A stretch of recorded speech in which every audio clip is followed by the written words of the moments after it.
আসসালামু আলাইকুম। আশা কৰোঁ সকলো ভালে আছে।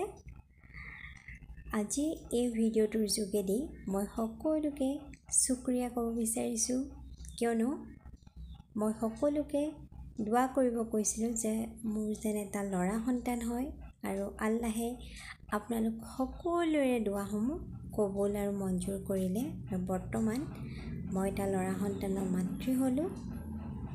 ল'ৰা সুস্থ আছে, তাৰ 2 মাহ কমপ্লিট হৈ 3 মাহ হ'বলৈ গৈ আছে। আৰু আপোনালোকে দোৱা কৰিব যাতে মোৰ ল'ৰা আৰু ছোৱালী দুয়োটাই যেন অনাগত দিনত ভাল মানুহ হিচাপে, নেক বান্দা হিচাপে আল্লাহে গঢ় দিয়ে, তাৰ কাৰণে আপোনালোকে দোৱা কৰিব। আৰু আজিৰ পৰা লাহে লাহে পুনৰ আগৰ দৰে ভিডিঅ'সমূহ দিবলৈ চেষ্টা কৰিম। আপোনালোক সকলোৱে দোৱা কৰিব আৰু সকলোকে মোৰ মনৰ পৰা অশেষ ধন্যবাদ দিছোঁ যে আল্লাহে দোৱাসমূহ কবুল আৰু মঞ্জুৰ কৰিলে। আজিলৈ আহোঁ। আসসালামু আলাইকুম ৱা ৰাহমাতুল্লাহি ৱা বাৰাকাতুহু।